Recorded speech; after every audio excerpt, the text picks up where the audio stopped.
le portrait de phase. Donc, normalement, je dis donc, on va définir c'est quoi. Donc, on fait 4 points. Donc, moi, je vais mon débat, mais je vais prendre l'exemple. Donc, d'abord, je vais bien sûr, je vais alors, le portrait de phase, c'est la représentation dans le plan 0 FLT et la dérivée de FLT par rapport à TT. Donc, le portrait de phase, le مستوى 0 F de T à المحور الأفقي et de TF sur TT في المحور الألاتي. Alors, on appelle point de phase, c'est quoi? C'est un point dont les coordonnées à un instant T1 sont F de T1 et de DF par rapport à TT à l'instant T1. Même ici, l'instant T égale T1. Alors, lorsque T varie, le point P décrit une courbe. Cette courbe est appelée trajectoire de phase. Et puis finalement, on appelle le portrait de phase, c'est l'ensemble des trajectoires de phase lorsque les conditions initiales varient. Donc, d'abord, on va نهضروا على les points, mais غادي نفهموا إن شاء الله فاش غادي نبقاو على le cas du circuit RC. Alors, on va maintenant l'exemple du circuit RC. Alors, pour le circuit RC, donc on a déjà montré que la tension UC au bord du condensateur est égale à ECE, facteur de 1 moins exponentielle moins T sur τ, et le courant I est égal à E sur R fois l'exponentielle de moins T sur τ. Alors, nous, on va tracer la fonction, la dérivée de la fonction en fonction de la fonction. Il y a un par le mustawa. Voilà, ça c'est 0. Quoi? Ici, sur l'axe des abscisses, on va mettre la fonction f de t. Et sur l'axe des ordonnées, on va mettre la dérivée de la fonction f par rapport au temps. Alors, nous, on va choisir comme étant une fonction f de t, c'est q de t. On va prendre f de t égale à q. علاش؟ لأن normalement كنعرفوا بأن المشتقة ديال q بالنسبة للزمن هي le courant. Donc la meilleure solution, c'est de prendre la fonction CQ. Alors, on prend f de t, la fonction c'est q de t, et on sait que q de t est égal à c fois uc. Donc uc déjà معروفة, donc q est égal à معروفة. Et la dérivée de la fonction par rapport à t, c'est la dérivée de q par rapport à t. Donc la dérivée de q par rapport à t, ce n'est autre que le courant. Donc finalement, la fonction est à q, et la dérivée de la fonction par rapport à dt, c'est le courant. Donc, sur l'axe des ordonnées, c'est le courant, et sur l'axe des abscisses, c'est q qui est égal à c fois uc. Alors, في المات باش ترسم واحد الداله y بدلاله x كتخصكم bien sûr العلاقه ما بين y و x. Donc, c'est exactement ce qu'on va faire ici. On va chercher une relation entre le courant et la charge Q. Alors, qu'est-ce qu'on a? On a ici qui est égal à CE exponentielle, facteur de 1 moins exponentielle moins T sur τ. Et Q, c'est C fois E, c'est C fois UC. Donc, c'est C fois E, facteur de 1 moins exponentielle moins T sur τ. Et pour le courant, c'est déjà déterminé, c'est E sur R exponentielle moins T sur τ. Donc, on a Q ou un I. Donc, c'est la relation entre Q ou I, c'est éliminer le temps. Il faut éliminer le temps. Donc, on va éliminer le temps dans la relation numéro 1. Donc, on va prendre la relation numéro 1. On va l'exponentielle. Donc, on remarque que Q sur CE est égal à C1 moins l'exponentielle moins T sur τ. Finalement, l'exponentielle, c'est 1 moins Q sur CE. Donc, l'exponentielle donc 2, qu'est-ce qu'on aura? I, c'est E sur R. E sur R multiplié par l'exponentielle. L'exponentielle, on voit 1 moins Q sur C. Donc facteur de 1 moins Q sur C. Qui est égal, c'est E sur R moins Q sur RC. Alors, la dérivée de la fonction et la fonction, c'est l'équation de la trajectoire de phase. Donc, il y a normalement I. Normalement, la حل عندي هنا كيساوي سي Y. وهنايا كنشوف دلالة X. Donc, حنا خصتنا علاقة في une relation X, Y en fonction de X. Donc, داكشي اللي لقينا هنا. لقينا I اللي هو Y en fonction de X اللي هو Q. Donc, هذه شكون معادلة مستقيم. باش نرسموها خاصني 2 points, جوج ديال النقط. Alors, on va recevoir l'équation de la trajectoire de phase ici. Alors, pour cela, on a I est égal à 0. Et sur l'axe des ordonnées, I est égal à 0. Donc, on va le offset. Alors, si on prend I égale à 0, on va dire Q. Donc, Q, c'est E sur R. Donc, Q, à quoi est égal? C'est E sur R. Fois quoi? Fois RC. Donc, qui est égal? C'est EC.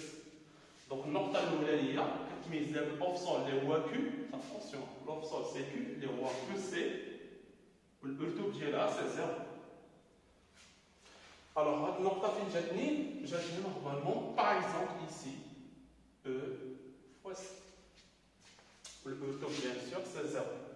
Alors, notre tania, le offset qui est égal à 0, c'est-à-dire Q, on prend Q égale à 0 et on cherche I, on cherche le cours. Alors si Q est égal à 0, donc I est égal, c'est E sur R, directement.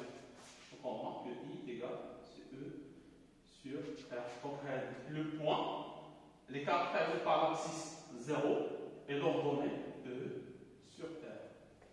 Donc 0 E sur R, par le point. Par exemple, on a dit E sur R, les positifs. Donc l'équation a mis les deux points, il faut les relier. Relier l'équation à la droite.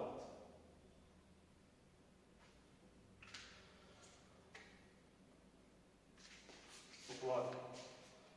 Donc EC et puis E sur R. Alors d'abord, les points اللي عرفنا في الاول ونبداو sur maintenant. Donc le portrait de phase, c'est la représentation dans le plan 0, la fonction et la dérivée de la fonction par rapport au temps. Elle faut donc quand on fait le 0, la fonction et la dérivée de la fonction automatiquement c'est le courant. Donc le choix on a f donc la dérivée de la fonction donc elle dit la dérivée de f et la dérivée de q par rapport à dt ou la dérivée de q par rapport à dt n'est autre que le courant. Ça marche. Donc بالنسبه في المستوى الافصال Q والارتوب I. Donc النقطه الاولانيه اللي عندي هنايا c'est clair. Alors maintenant le point numéro 2, on appelle point de phase. C'est un point P dont les coordonnées à un instant T1 sont f de T1 et la dérivée de f par rapport à dt lorsque T est égal à T1.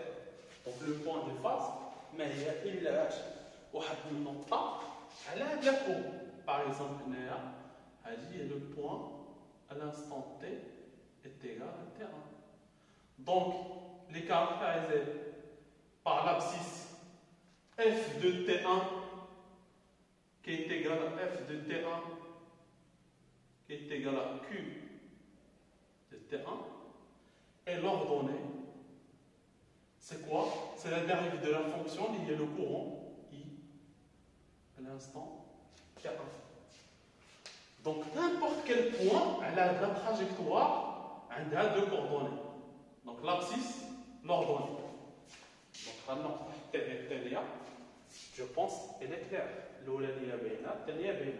Maintenant, la troisième point. Lorsque T varie, le point P décrit une courbe. Cette courbe est appelée trajectoire de phase. Alors, normalement, le point c'est le point à l'instant T1.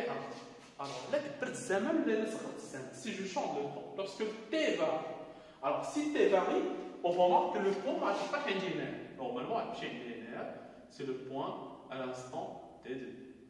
Alors, si je prends l'instant T3, le point est linéaire.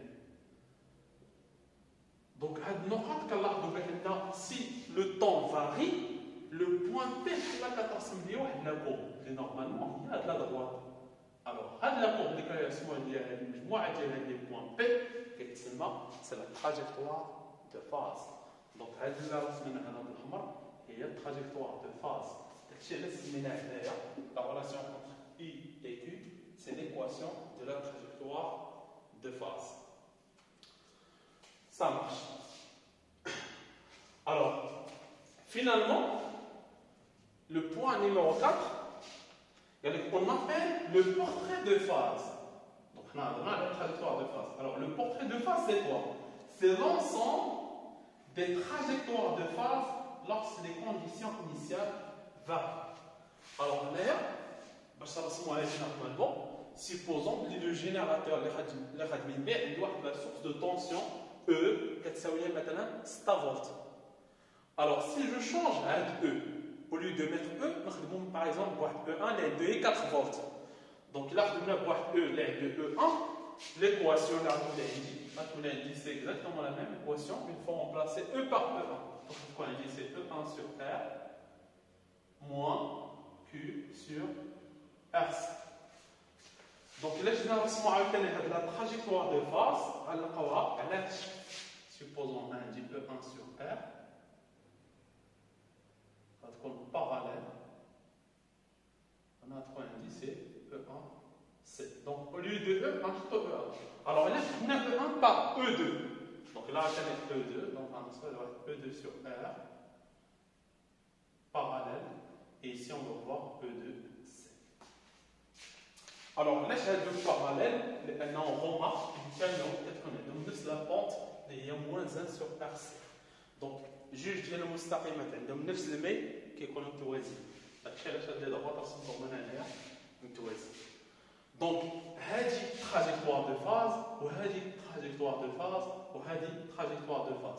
Donc l'ensemble de ces trajectoires de phase et c'est le portrait de phase.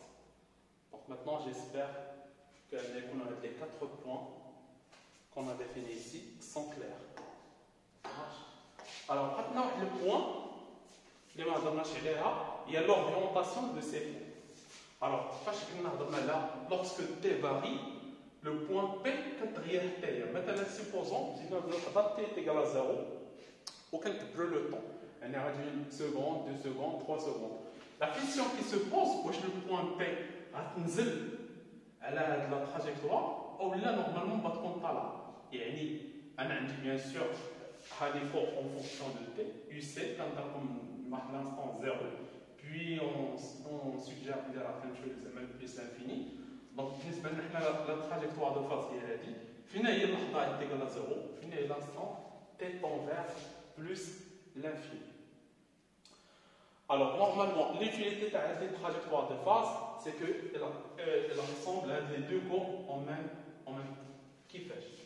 Alors, l'instant T est égal à 0. Alors, T égale à 0. À quoi est égal UC? Donc, UC, on remarque qu'il est égal à 0. Donc, UC à 0 est égal à 0. Et le courant, à l'instant 0, c'est quoi? C'est E sur R. Ça marche? Alors, là, quand UC est égal à 0, la charge est égale à 0. C'est-à-dire que c'est Q à l'instant T est égal à 0. Donc, pour le 0, le courant est égal à E sur R, ou pour la charge Q, ça veut dire 0. Alors, on va à la droite, ou là, on va à notre avec le point P. On va P0. Les coordonnées de ce point. Alors, sur l'axe des abscisses, Q est égal à 0. Et sur l'axe des ordonnées, on a E sur R. Donc, Q à l'instant 0, c'est 0. Et là, j'ai fait off sol dire P0. Au fil de le courant à l'instant 0, E sur R, c'est exactement ce qu'il y a. Donc, le point, normalement, est le point caractérisé par T égale à 0. Donc, si on augmente le temps, le point P a le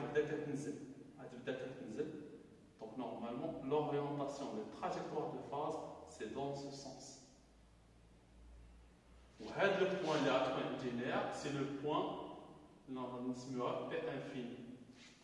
Normalement, P infini. Donc, sur l'axe des abscisses, il y a EC. Et sur l'axe des ordonnées, il y a 0. Alors, normalement, l'axe des abscisses, c'est-à-dire il y a Q de l'infini. On a dit sur l'axe des ordonnées, il y a I de l'infini. Alors, on va voir pour T tend vers plus l'infini. UC de l'infini. Donc, pour T tend vers l'infini, UC de l'infini est égal à E. Et I de l'infini, donc I de l'infini, il tend vers 0. Alors, si UC de l'infini est égal à E, à quoi est égal à Q? Donc Q n'est autre que C fois E. Donc ici, on peut tirer que Q de l'infini égale à CE. C'est exactement le point linéaire. Donc il est caractérisé par l'abscisse de loi Q égale à EC et linéaire CE. Et puis l'ordonnée, le courant il est nul. Courant il est nul. Donc, UC en fonction de T et I en fonction de T, on peut travailler avec trajectoire de phase et le regroupe ces deux courbes vers la courbe linéaire. Là où l'utilité des trajectoires de phase.